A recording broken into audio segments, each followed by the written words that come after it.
Hello and welcome to another late night talk. My guest this evening is Jeremy Szal. He's the author of Stormblood from Gollancz, the first in a trilogy.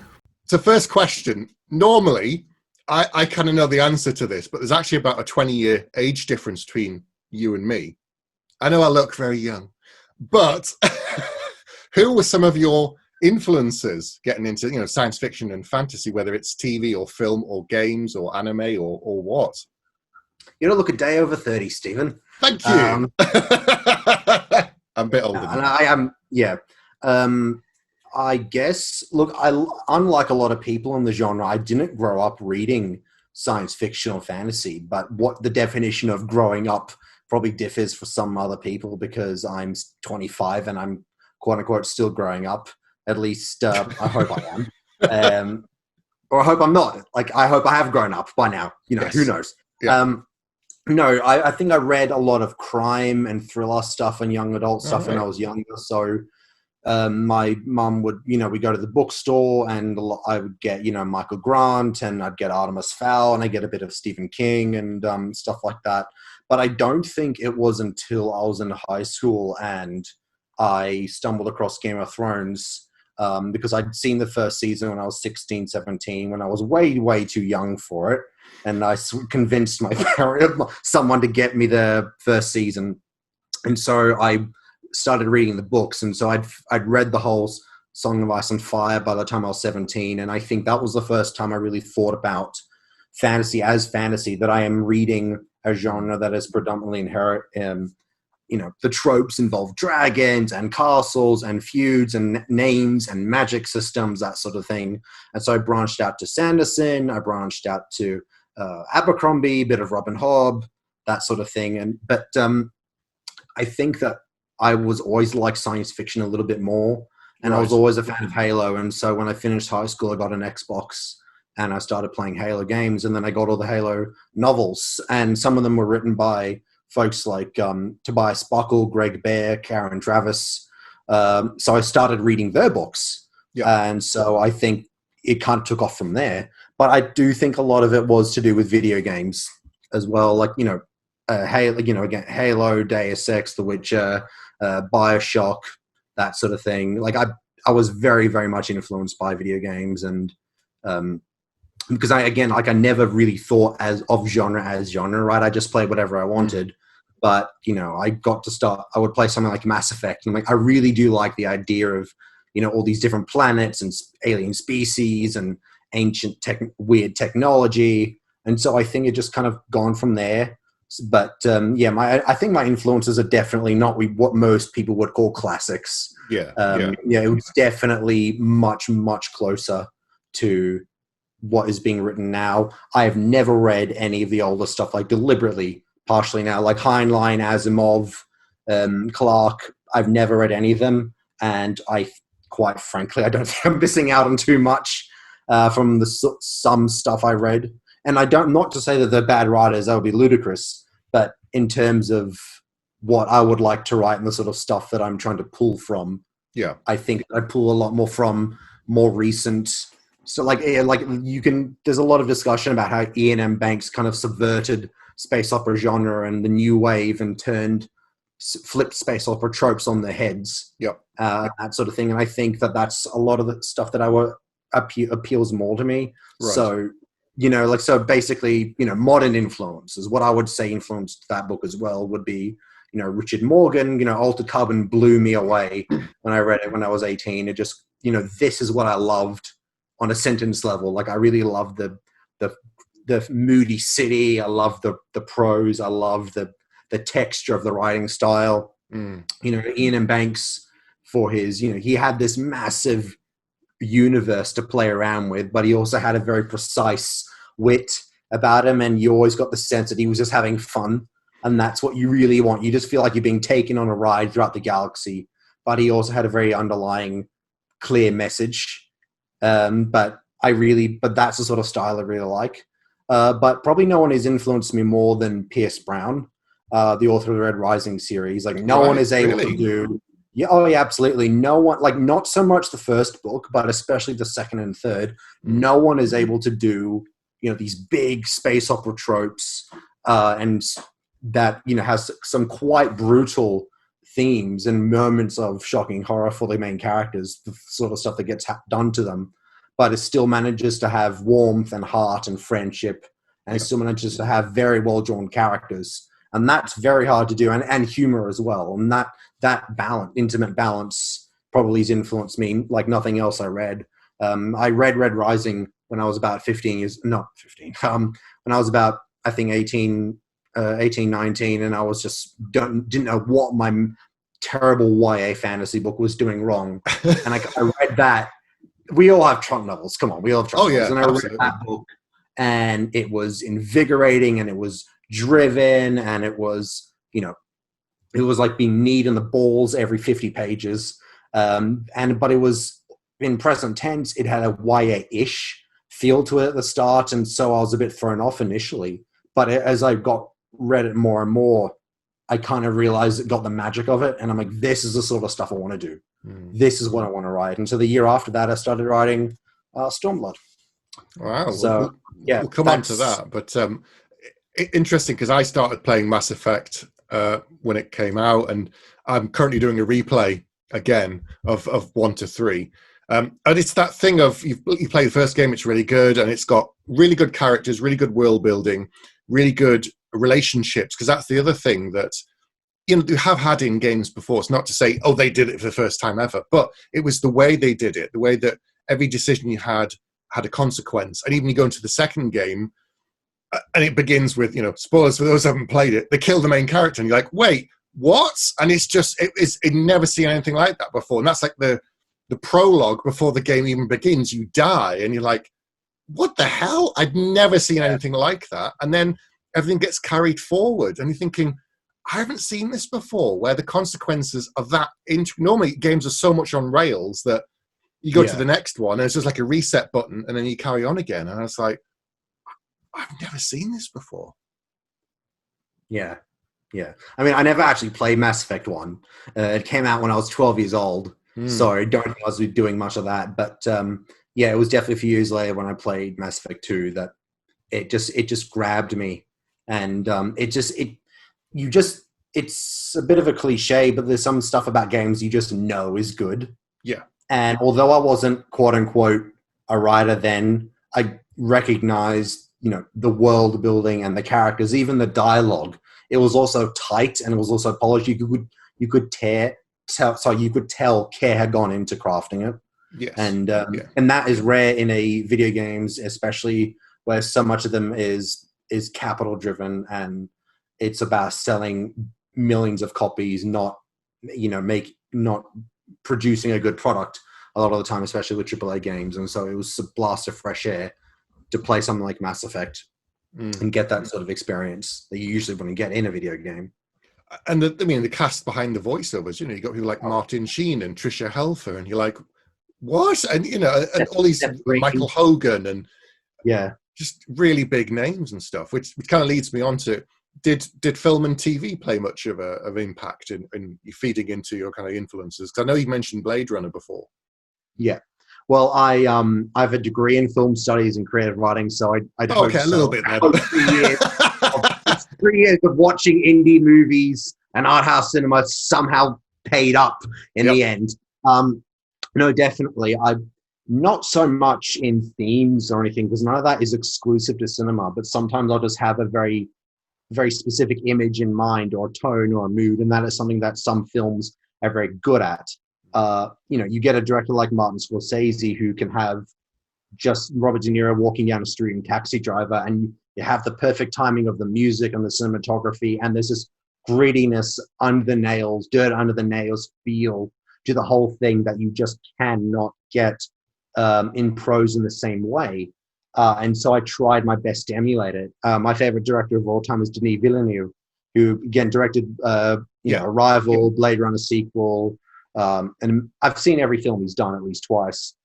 And I love that he has a slow burn to his worlds, but there's a mounting dread, and you're not bored for a second because you have to know what's going to happen, and you follow the characters through every beat and every line. And I love that that texture to it. Like, in Blade Runner, every single frame of that film, the Blade Runner sequel, it feels lived in, it feels real. You just want to eat the cinematography with a spoon. It's great. It's one of the best cinema experiences of my life was seeing Blade Runner 2049. If I'd seen it at home for the first time on my TV, as good as my TV is, I would have wept, because as good as it is, it can't get over that experience of you seeing it on a massive screen with massive sound. And the sound is so important in that film. At certain points, it's designed to overwhelm you. And my TV speakers are okay, but the kind of, there's no way compared to this sound where it's destructive and it's invasive and you can feel it in your chest, and the danger and the emotion. And in that cinema, and Denis Villeneuve, I'll watch that guy direct a paper bag. He's so good. Exactly. Watch him do paint dry, anything. Like Sicario isn't science fiction in any way, but the scenes, some of the scenes in there are so memorable. The way he's filmed them and the way he puts it all together, and even the way he puts the camera during like a fight scene and he moves it around. You're watching people, but you wouldn't normally see that. Like, I can't really see what's going on. You're not supposed to, but it's the way he controls the camera. Even in a movie like Prisoners, there's a scene where Hugh Jackman has Paul Dano's character up against a wall. Yes. And he's going to hurt him with a hammer, and he starts smashing the basin, and it's so visceral, and the camera does not flinch. And it feels like it should, but it doesn't. Like, you're forced to watch everything. That's a tightness, that's a control over a craft that I love. Another great film that does it is There Will Be Blood, directed by Paul Thomas Anderson. Yep. There's not a single scene in that movie that doesn't have utter precise control. The scene where Daniel Day-Lewis is on his knees confessing to Paul Dano's character about basically, confessing that he abandoned his son. Yeah. And every single time he says that he's abandoned his son, he gets louder and louder and louder and more visceral and more visceral. And the camera starts creeping more forward and forward. It's the dread in that is palpable, and nothing's happening. No one's in there. And yet it's got such a precise feel to it. There's a really great film I've watched when I was at university called The Assassination of Jesse James. By Robert. Yeah, Coward of Robert Ford. And that's great because, it's by the same cinematographer as Blade Runner, Roger Deakins. Yeah. He's done all the best. He's done everything. He did 1917. He did 1917 as well. Yeah. And so in that film, it's a Western, it's a revisionist Western. And that's not really a genre you associate with mood or beauty, but you really do have these shifting landscapes of snow, and you have these characters standing in profile against these beautiful landscapes, and it had almost Cormac McCarthy texture to it. And you feel like you've gone on a journey by the time it's ended. And that film doesn't have a huge amount of dialogue, and it doesn't have a huge amount of plot, but you feel like you've seen a world.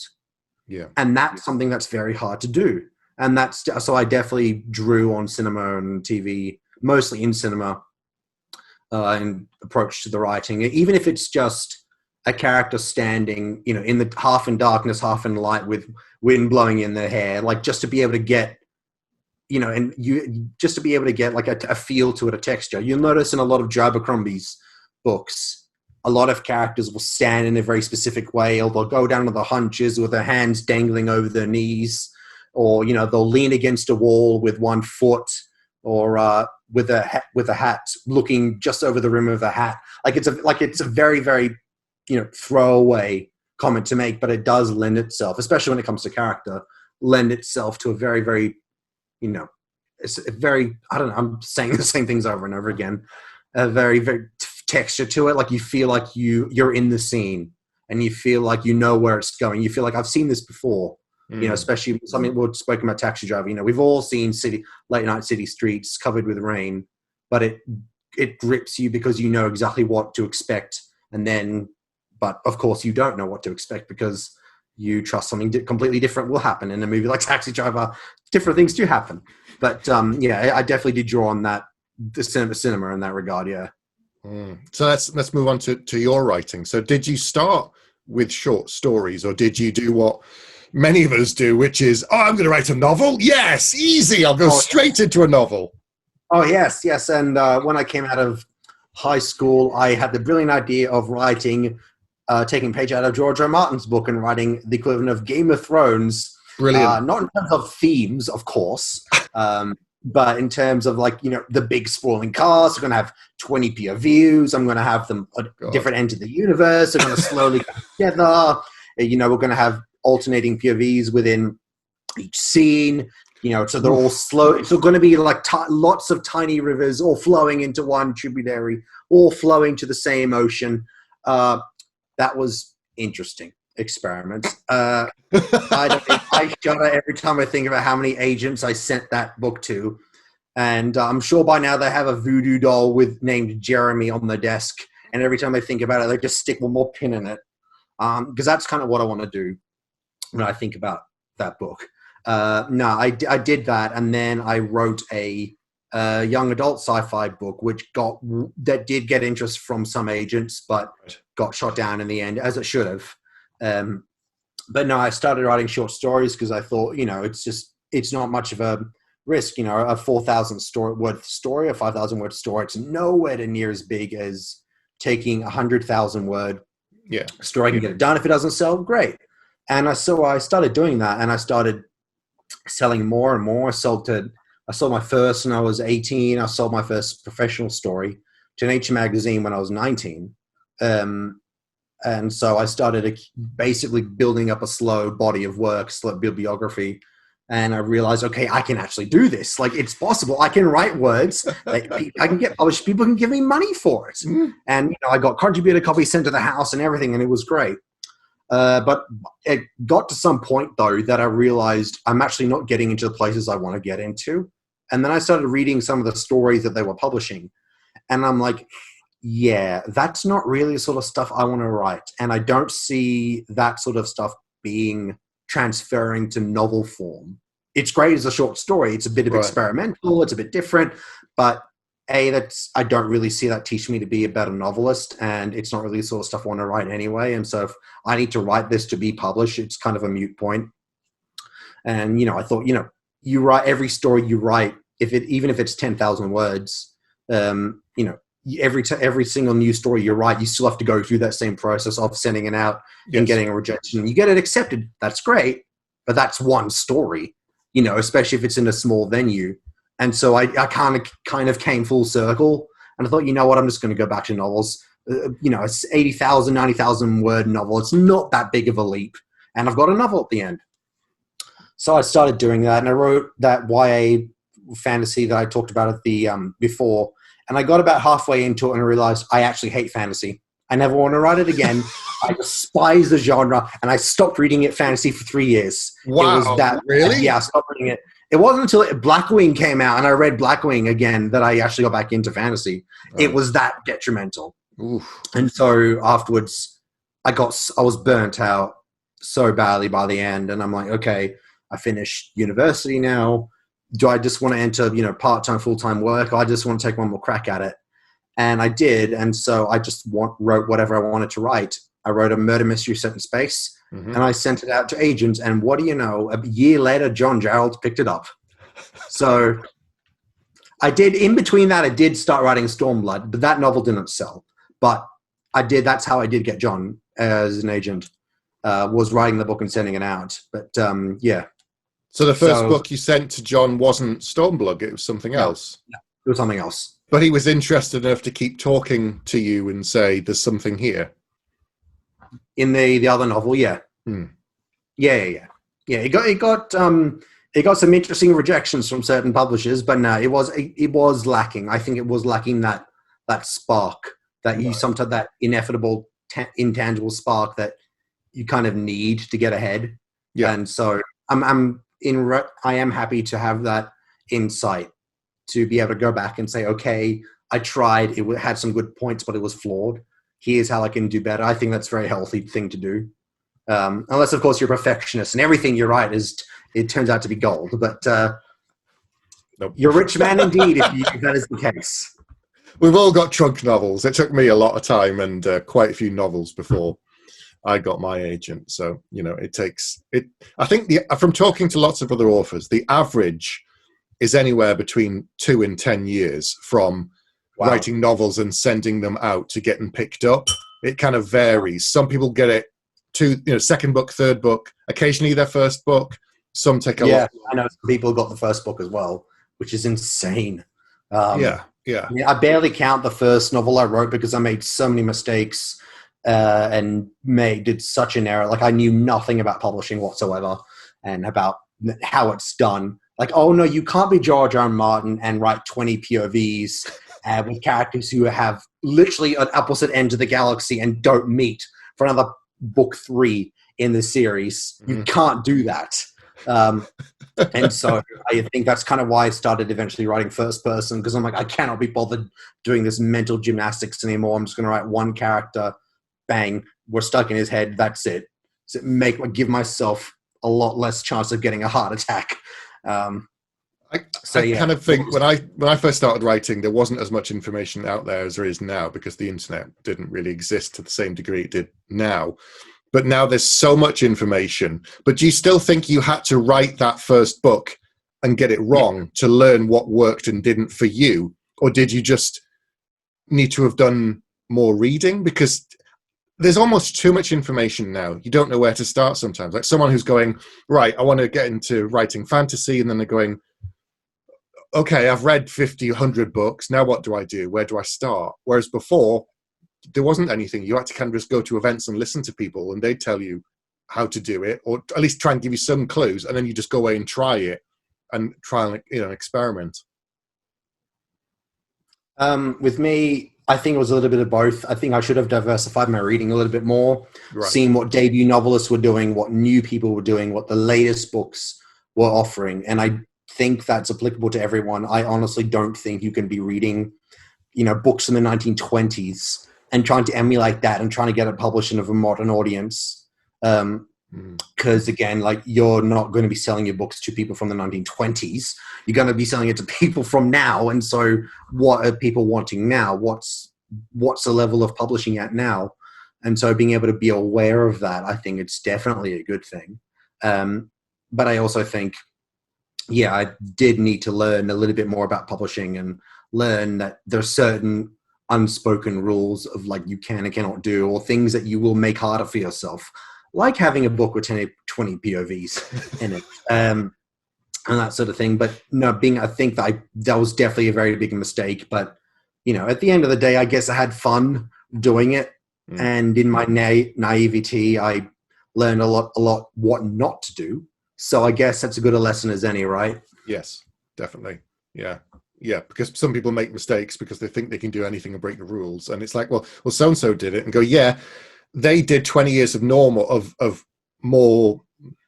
wouldn't say normal, but more regular books to build a name to then be able to break the rules. Sometimes you can't just come in and break the rules straight away. It's really rare that any author can do that and get away with it. But what about House of Leaves, Stephen?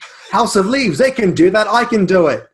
They did it. Like, it's I find it endless fascination that so many people in places like Reddit will look at the absolute, worst examples and use them as, the exception to the rule. And if they're the exception to the rule, I will be too. Never mind the hundreds of thousands of people who have tried and failed and fallen by the wayside in the meantime. Yep. It's a complete fluke that Chuck Palahniuk was able to wrote Fight Club intentionally darker than the novel that got rejected for being darker because he wanted to annoy his publisher. But basically, writing a darker book is, it's not an accident that George R. R. Martin is able to write a book with 20 POVs, because he won a Hugo Award and he's been published for 30 years. Yeah. And he was a writer on the Twilight Zone. It's the context is important. You do have to be able to understand that you're unique in this case. There's plenty of other people trying to write. But I think that being able to look at what people are doing now and see what's being published for contemporary readers is a really good thing. And I find it interesting that a lot of people look at the absolute exceptions to the rule and say, well, Erickson did this 15 book series, so I can too. And if I can't get it published, it's because of gatekeepers and rah, rah, rah. And oh yeah, don't get me started on that. The fact that I will get started. I've got beer. I'll get started. Oh, okay, that's fine. Thing is, I've said this before on two other things. There are certain things that in the future I'm probably going to self-publish because they're not suitable or they're quite niche, but I'm still interested in pursuing them. So I have nothing against self-publishing. But one of the criticisms, like you just said, people are saying, well, you can't get a normal book deal and you can't get an agent. There's too many gatekeepers and you have to know someone in the industry. And that drives me absolutely crazy because it's such nonsense. It's such a lie. And again, it's disinformation on the internet. It's fake news. Absolutely. That neither of us and hundreds of other authors that I've spoken to, none of them had contacts in the industry. The only thing we were judged on was the work.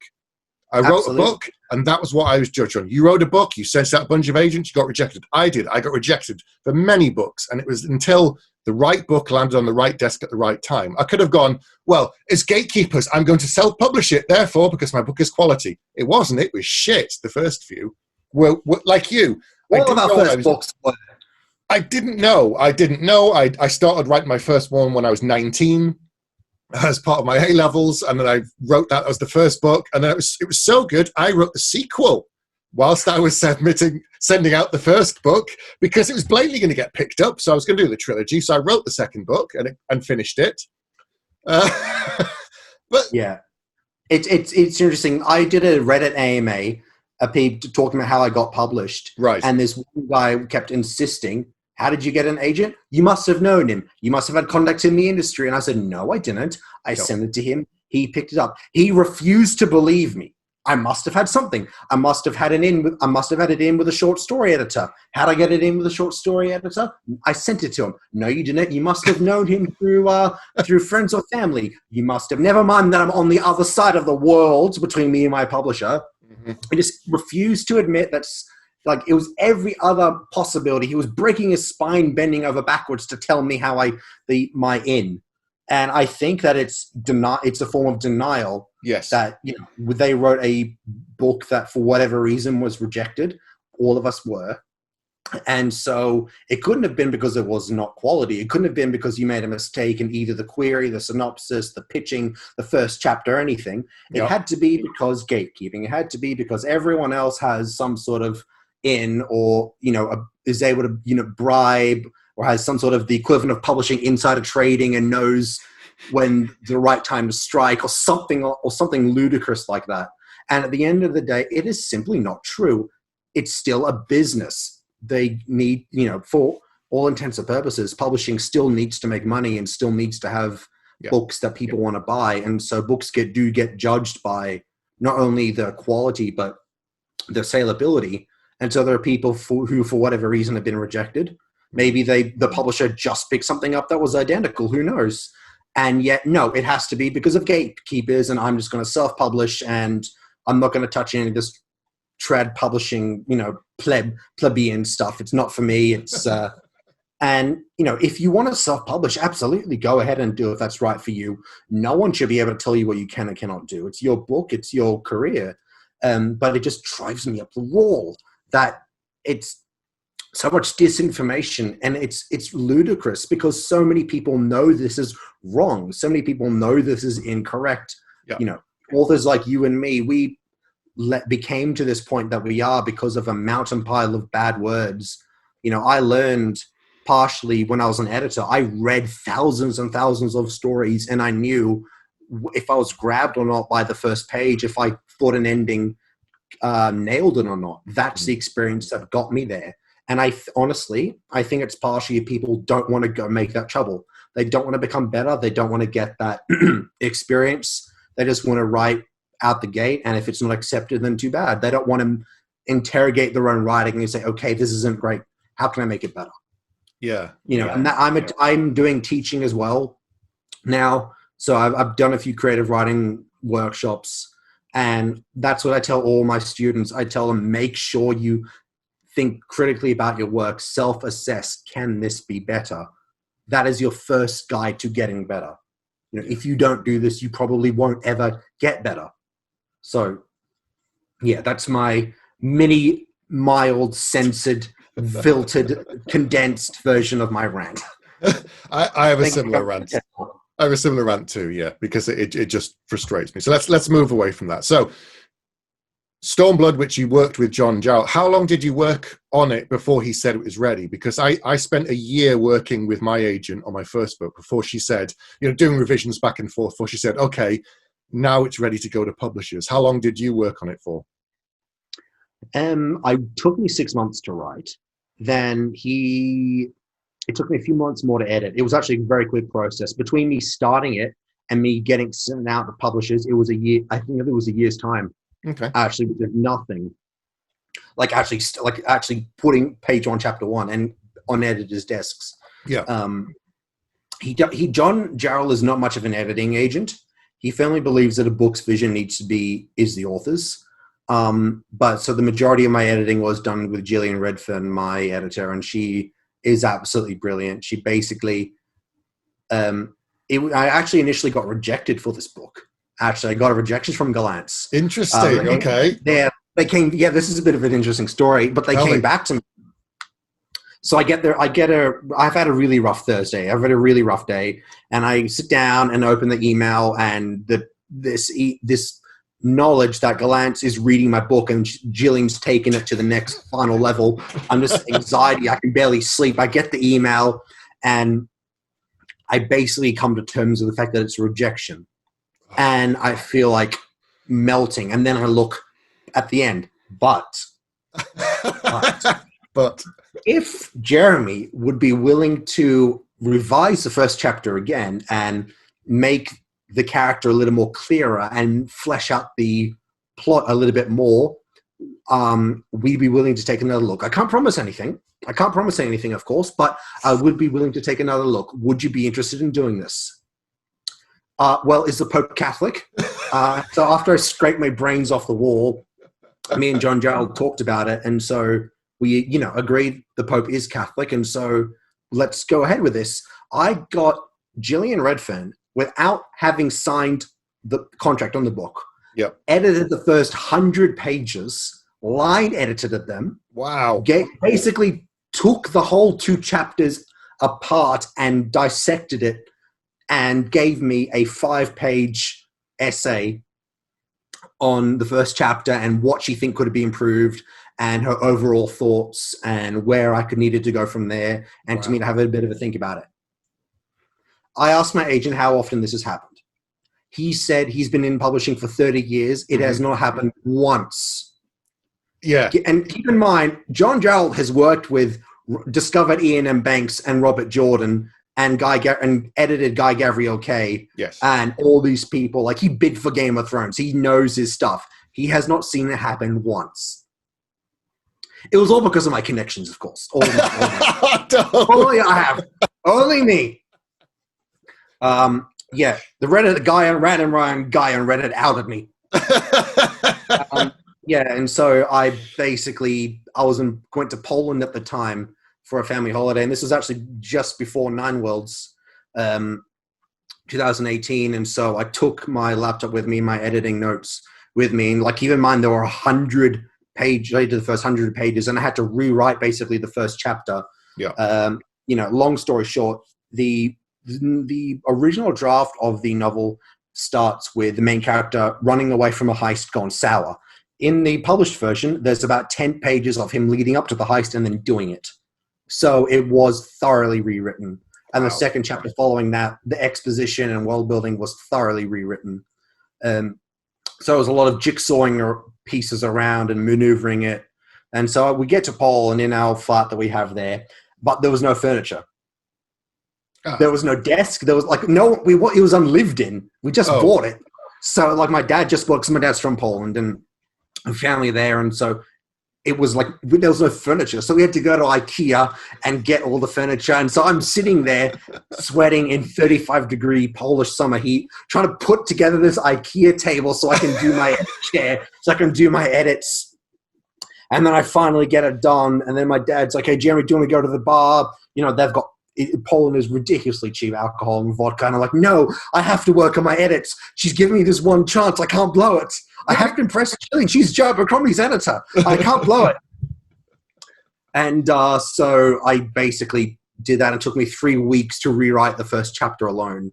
but I ended up doing it, and John edited further again, and then I got sent off to Gillian, and a few months passed. She, married Joe Hill, as you do, and she read it she was I think she was on her honeymoon at the time, but she was still typing up notes and suggested edits for me and that sort of thing. And again, this is all without having signed the contract. Yeah.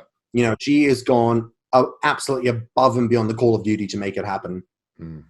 And, we know how it ends, but eventually I got the offer to buy it. But yeah, it was quite an interesting experience. It took basically the whole year to happen. But without that second chance, I don't know where I'd be or what would have happened to it. But no, it definitely improved the book. The first chapter was definitely flawed. It was over-edited and over-polished to the point of where it was just basically like going to a buffet and getting 50 tiny things on your plate, right, to the point where you can't actually taste anything. Yeah, it's just like when you know what I mean. Yeah. So it definitely allowed me to breathe, the chapter to breathe a little bit more, and it got me to also see, what her vision of the book was as well. And it was definitely on par. She wasn't actually like saying, completely radically change it. I mean, I probably would have done so anyway, but to get in. But no, it definitely has basically, it's still the same essence that I wrote it in. Yeah, that's fair enough. I think one of the worst questions you can ask any writer, and I hate this question, is, where do you get your ideas? Because it's like, but with that in mind, can you pinpoint what some of the influences were on Stormblood? Because when I go back and look, it's not necessarily what I've been reading. It could even be what was in the news or what I'd been doing or working on that's not writing. Or can you pinpoint anything that fed into this novel? Because doesn't your main character essentially suffer with sort of PTSD? Yeah. So there's some overlap between you and me, because my new book that's coming out, the main character is the same thing. And I've gone back and thought about it and realized I'd met some people, I'd watched some programs, I'd read some books about that, and that's what fed into it. But I didn't consciously know until later, and afterwards I thought about it and went, oh, that's what I was doing 9-10 months ago. Yeah. Do you mean when I started writing or during the time I was writing it? When you were writing it. Can you think about what fed into it? Not necessarily. I think there is partially in the book a bit of criticisms about, news and, knee-jerk journalism and people deliberately misrepresenting the truth, mob mentality and medieval mob justice that we see on the delightful places that is the delightful hellscapes that is social media these days. Mm-hmm. And I don't really think I need to explain where that would have come from. There's definitely like a seething hatred of censorship and misrepresenting the truth and obscuring facts. It's not a huge part of the novel, but it is definitely in there. Yes. But there's one other thing that is more predominant in the novel is anger. And I don't really I'm sure I look like a very sweet, mild-tempered person, but when I get angry, like there's a volcano erupts somewhere out in space and the planet goes supernova. And I'd gone through something when I was editing this book, not writing it. When I was editing this book, I'd gone through something, injustice with some other people involved. And it had made me so angry that one day I went blind. I actually couldn't see. Right. I actually couldn't walk. My legs was I couldn't actually physically walk, and I started seeing spots. I was so absolutely outraged. Like the wall, I'm not even going to go into the walls were probably peeling every time I murmured a word under my breath. Like I'm not even get started. I'm still apologizing to my parents for the words I used that day to describe it. Don't get me your ears will start shooting blood if I start going into it. Anyway, it's all sorted out now, but the anger at injustice and anger at incompetence and laziness and other people's deliberate manipulation That's something I've always been angry at. I went to a very difficult, when I lived in Austria for 3 years, and went to a school there, and I was about 13, 14, and let's just say Austria is a little bit backwards when it comes to foreigners. Right. And this was a village school. They didn't really like other people from other states. I was Australian, half Polish, half Lebanese, and so that was an interesting experience. And it just, the way that I remember I got treated, and some of the other students, the Turkish kids and the Spanish kids and some of the Swedish kids got treated. It just made me outraged. And so that's where I kind of noticed it at first. Yeah. But this other experience that I got when I was editing it, like that app 100% fed into it. And then not deliberately. Like, I don't think it was deliberate, but it definitely was subconscious, and it was definitely filtering in there. And I do absolutely remember being angry at what other people were doing, and like absolute like passive aggressive, being able to like slyly slip a few words here, a few words there, and just cause like people to become wrecks. Like that just made, and then it happened to someone else that I knew, and it just made me furious. So I just poured it into this book, but it was definitely already in this book. And, and so I like the disrespect for, not disrespect, but I think like disregarding authority of people who mean you harm. Yeah. We've all had that school teacher who we know really doesn't like us, but we kind of have to do what she says anyway. My mom's a school teacher, so it's not her. She's great. I was homeschooled, so that's where it comes in. But no, it was not her. But it's that sort of attitude. I think that definitely fed in. Loyalty to friends, I think, is probably another thing, because I think I had as well. Actually, I don't think it was that conscious as the anger was, but I had, if something happened to a friend of mine, and I really stuck by him during it, and we got to know each other a lot better during that time. And so friendship plays a big part in that book. And so I've never had a huge circle of friends. Like, I couldn't pinpoint 30 people that I know to get up for a party, but I do know about 7 or 8 or 9 people that I know really, really, really well. Yes. Who will, I call them up, and they'll hang out with me, or they'll be right me or listen to me. But I've never had that huge circle of friends, and I think I've been a bit uncomfortable in huge crowds anyway. When it comes to I'm always a guy at parties who's like, I'm sick of this noise. I'm just going to go. I'm sick of this loud music. I'm just going to go with a beer and sit quietly somewhere for like 20 minutes. And so I think that definitely fed into the book as well. I mean, it is hard because so much of what you're writing is subconscious or not quite deliberate. You just write about it because it's intuitive. So it's a bit hard to pinpoint, but that I can definitely get a feel for. But yeah. So that's where you have it. Okay. Anger and trauma and friendship, basically. Because sometimes the theme, I write a book, I write a story, and I don't know what the theme is until it's done, or I have someone else read it and they say, well, it's blatantly about this, and I step back and go, wait, oh no, yeah, you're right, and I don't always know, but somewhere in the back of my head, I'm working stuff out. I'm working out on the page. I'm expunging emotions. It's quite cathartic sometimes. Yeah, very cathartic. I mean, that's why people do write most of the time. But another thing that I think would be the main character was like in this book, he's half Japanese, half Russian, and as I said, I'm got a mixed background, but it doesn't feed into the book at all in terms of themes. It's not really a part of the book. It's not about who the character is. He just is. And that's something I've always felt strongly. I mean, that's why I loved Altered Carbon, because the main character is half Japanese. Yep. But it's important to his character, his personality, but it plays absolutely no impact in the way people, the way he views himself. He's not self-loathing. It's not about him discovering his identity or anything like that, that most people probably don't, the majority of people percentage-wise don't go through. Yeah. He just is. And so that's what I loved about it. And so that definitely fed in as well. Although, like, the mix of cultures, like, this book takes place on an asteroid where you've got people from all walks of lives. You've got the Chinatown, you've got beachside places, you've got, 1920s themed boardwalks. You've got, levels where there's occupied mainly by aliens.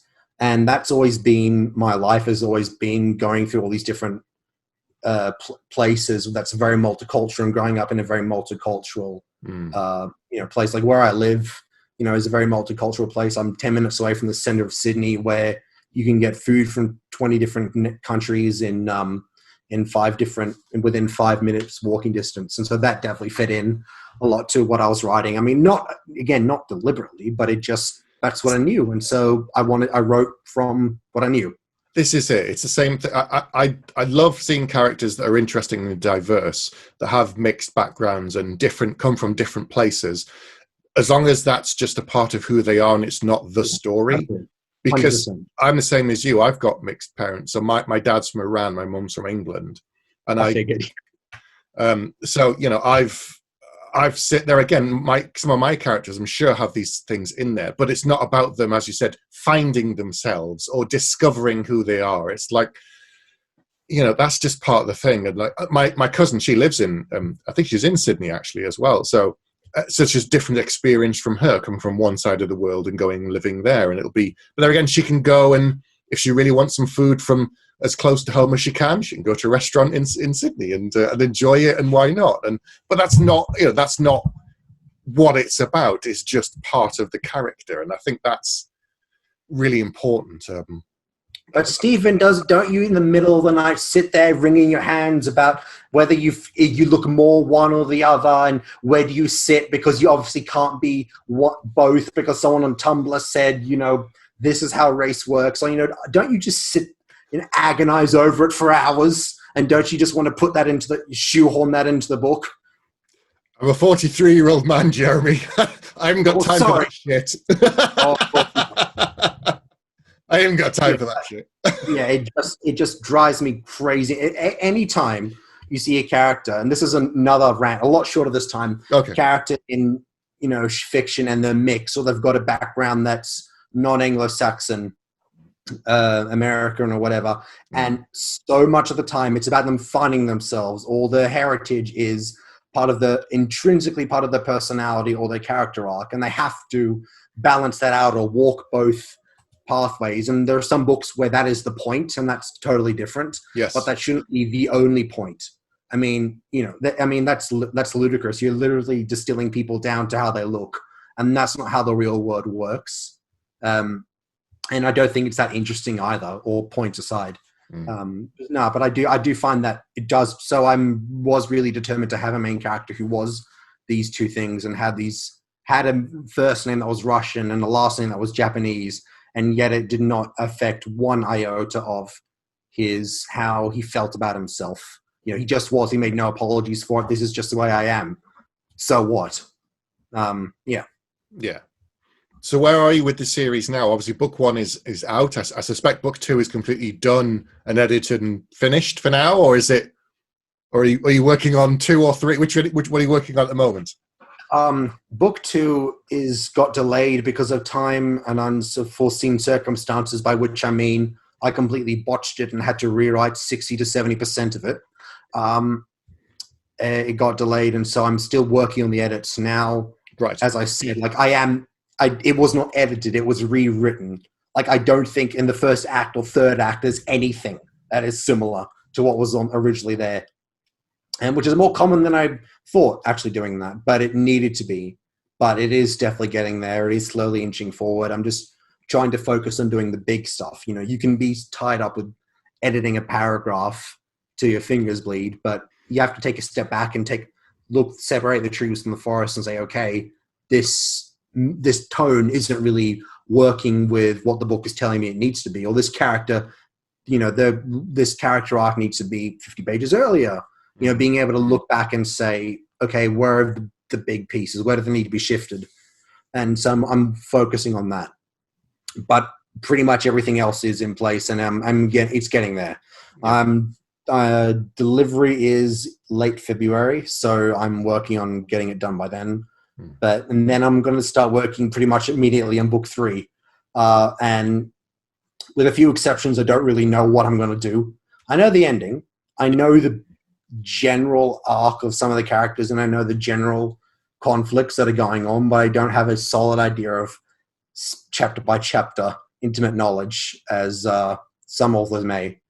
I don't work like that. I can't really think in trilogies or book series like that. I know there are some people who, I know this one author who's planning a book, 4 books, a trilogy or 4-book series. So a 12-book series total, and how the character arc generally changes throughout all of them. I'm like, mate, come on.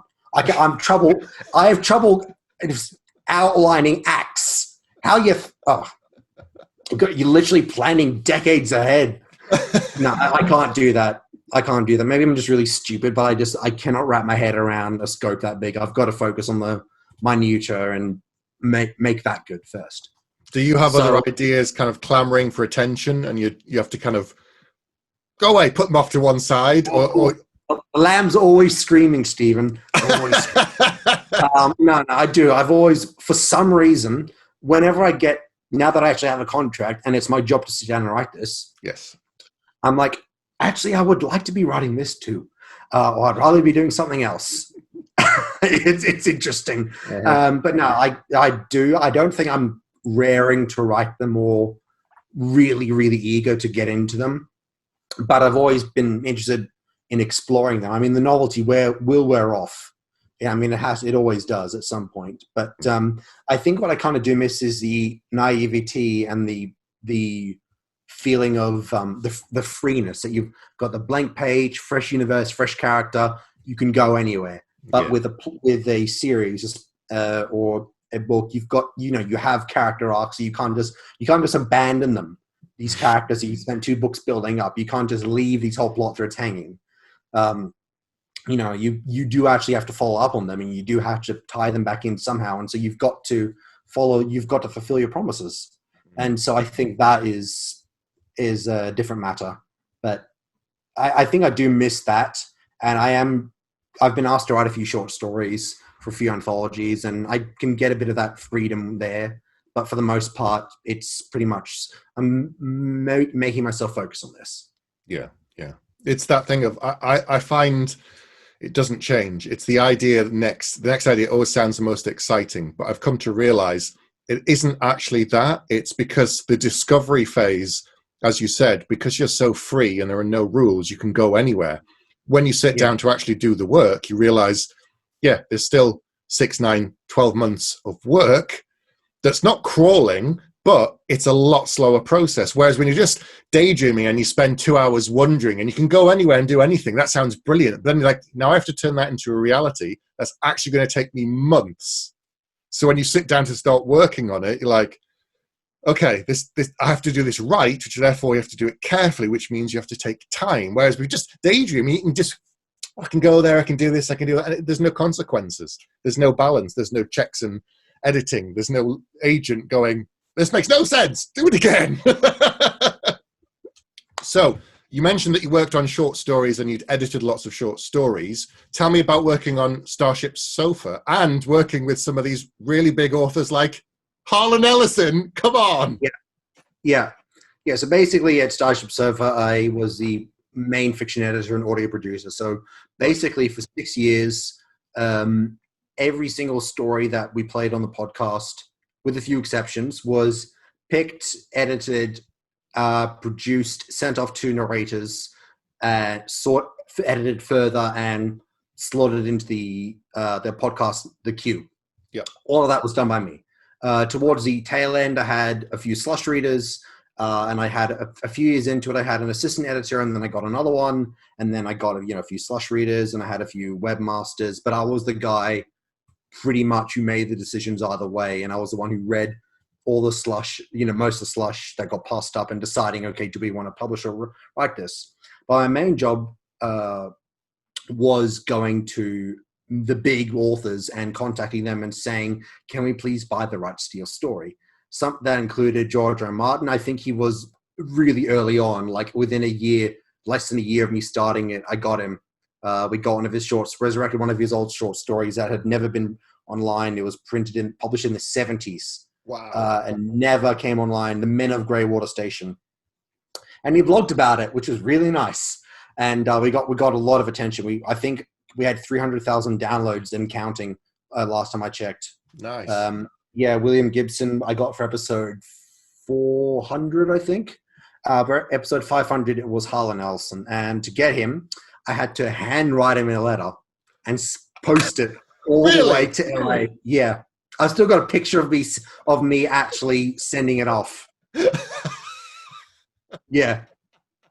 Is that because he wouldn't respond to email, or he didn't have email? He didn't have email. I don't think he had. He didn't have a website. He had nothing. Wow. There was no way to contact him. And so at the end, Susan Ellison, his wife, got in contact with me, emailed me, and said, yeah, we're interested, and could you give us a call to discuss it further? And I'm like, oh, boy. And so he did. And I expected to be talking to a secretary or one of his countless assistants. Yeah. And I call the phone. It's on a Friday night in the US, and Saturday morning here. First answers on the first ring, and a grumpy old man's on the other end, and launches into it immediately. I said, "Oh, I'm just calling about buying the story. How interesting, a tiny man, and reprinting it on our podcast." Oh yeah, about that. And he just no introduction, no howdy, straight into it. He doesn't know who I am. Straight into it. And it's Harlan Ellison. What do you want? Yeah. And I was talking to him about him, and here's the thing. I actually got it wrong, the contract wrong. We were going to pay him double what we actually said we were going to. Because it's Harlan Ellison, I didn't get it right. But I printed the half amount. Oops. To be fair, it wasn't my fault. My editor told me by the time it was already on the plane being shipped, so it's not my fault. And then I said to him, I'm sorry, that's a mistake. We're actually paying you double what we said. And he said to me, and these are the exact words, yeah, the money doesn't concern me, but what I'm interested in here is the morality clause. You know, I don't want in 200 years some half-wit with a stutter to dig up my old rotting bones and drag them in front of court in 200 years because he got triggered by the word "and." I had those exact words. I am not joking. Yeah. I'm not surprised. I said to him, in 200 years, we'll forget that far. And he actually laughed. But so I said that we can take it out and we can adjust it. And we had a bit of back and forth. And he said, you know, how are you going to do the story? Because the story actually has two endings. Right. And I said, no, we'll just get the narrator to record both. And we'll just say, this is the end. We'll just have both endings up there. And he was pretty satisfied. And we talked about what I was going to do, who I was going to hire. And I'm sweating bullets. Like, it's Harlan Ellison. You know, it's him. And so, like, we talked about it back and forth. And he said, where are you calling from? I said, Australia. He said, oh, yeah, Australia. I really like that place. But the people are awful and it's too hot. I like the animals are cute, though. Of course. Of course. And so we started talking, and then I said, I said to him, you know, I was very professional the whole time, but then towards the end, I said, oh, mate, you know, I'm a really big fan of yours, and I really like your stories, and really big honor to be talking to you, sir. I actually called him sir the whole time. Yeah. Of course. I'll be bursting into flames if I don't. Even now. And he's like, oh, thanks, kiddo. You're all right. And then afterwards, he said, I am not joking. And he said, one last thing, Jeremy. I'm like, yes, Ellison, sir. You give anyone my phone number, I will get this old man will come all the way down to Australia. I don't care if I'm in a wheelchair or not. I will come all the way down to Australia, murder your family, and nail your dog's head to a post and stick it on your wall. Fair enough. That was how he ended the conversation. That was how that is how Harlan Ellison ended the conversation with me. Oh man, what a legend. What an absolute legend. It was funny because that is the only author I ever called up to talk on the phone about rights or anything like that. No one else. Everything was done by email or chat or in person or with agents. That is the one and only person who I got to actually speak with on the phone and never actually got to meet. And so it's interesting that it was Harlan Ellison, but yeah, it was quite legendary. I'm reading some Ellison at the moment, and I can hear his voice so clearly, and I've watched the interviews. And the thing is, now that I've got a few novels out, and I'm reading his stuff and listening to him, I'm now thinking more about what kind of a writer I want to be, and what, not just, this is a cool story, I'll tell it. And I can hear him, and I read a collection recently of, I have no mouth, but I must scream. And the stories are great, but the best thing about it is all the stuff before. He talks about the book and the stories and what people think about them, and all the stuff afterwards. And in all of that, he's saying what drives him to be a writer and what drives him to tell good stories and to push the boundaries of the genre and stuff. And do you think about that kind of stuff, or is it still too early doors for you?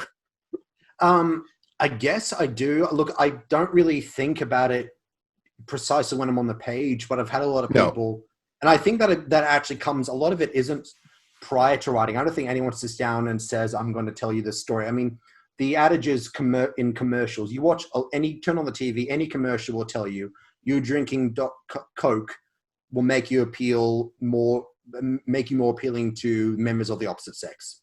If they came out and told you that straight up, no one would buy it because obviously A, it's ludicrous, but B, once people are aware of that, it's kind of an instinctive... No, not me. But they feed it into you subconsciously through images, and gradually over time, that's what you learn. And I think that comes a lot with messages in fiction as well. The most effective messages are the ones that you don't think of intuitively. They're the ones that feed in, slither in, work the way in gradually over time, are informed by other people's interpretation of your work. I've had a lot of people in reviews and say that the book's about, drug abuse and poverty and institutions, how like the drug industry, how it's self-perpetuating through, both the victims and the drug dealers and the institutions that oversee it, the stuff that we all know through countless documentaries and shows and movies over the years. But I never thought about that when I was writing it. Like, I'm not writing The Wire. I'm not writing anything like that. It's completely the opposite. But that I've had a lot of people come up and say that, it's about PTSD and war and morality. Are we really the good guys? And none of that was really directly in my mind when I sat down to write it, but it kind of, worked its way in one way or another. And I do think that kind of fit where a lot of that stuff fits in. And so I think that I would be a lot more comfortable, like going back to your original question about what I want to be as a writer. I think I would never be the sort of person who just wrote, pulpy stories, and no one's saying, you can't do both and you can't have a message with pulp. I mean, lots of superhero fiction is pulp, but still has strong underlying messages, some more other than not, of course. But, there's a lot to be said about something like Watchmen, the latest Watchmen HBO series and that sort of thing, issues that tackles. But no, I do think that I would be interested in dealing with those themes and dealing with, the darker side of human nature and, addiction and psychology and mob mentality, and into like how people are affected by PTSD and trauma, how people are failed by systems, that sort of thing. Again, none of it is directly intentional, but I do think a bit of subtext is a good thing. And I do really think being able to take a step back and then kind of interrogate your work is good as well. Be able to say, okay, what am I actually saying with this? What am I trying to say? And what sort of, if people consistently read my stories, what's the sort of thing they want to get out of me as a writer? Because people will subconsciously build it up. I've gone to interviews and people are like, so this is X, is it a recurring theme in your work? And I'm like, it is? Really? No, it's not. What was it to you though? What you were saying about thinking about the sort of writer you want to be? What is it to you? So part of it is exploring different themes, but also part of it for me is thinking about not doing the same kind of stories, writing something that makes me uncomfortable. Because, I could, my first book was a war book. They're like you, I could write another 10 war books, but if I've done it 10 times, it might be okay. I might have got the idea right in one of them, that I was trying to explore the same theme or the same notions. And in one of the 10, I got it right in my head. I felt that I achieved it. But if I do another 10, I'm not stretching myself. I'm not pushing myself. I'm not testing myself in any way. And it's not just, instead of 3 points of view, I'll have 7. That will test me. That's not like you with your 20. That's not, that is a test. Yes, if that's what you want to do and you really want to push yourself that way. But for me, it's about, what's driving me to write internally, but equally, how can I do something different. I'm not going to, do something crazy with the genre or crazy with the story, but it's how can I push myself so that it's not comfortable? Because some books you sit down and it's the 47th by the same author. You know what you're going to get. It's nice, it's fun, it's like a pair of slippers, and that's fine. If that's all they're doing and that's all you want, great. But equally, I don't want to be that. I don't want to have written my 50th fantasy book and someone goes, I know what I'm getting. This is nice. So that's what it means to me. It's external and internal.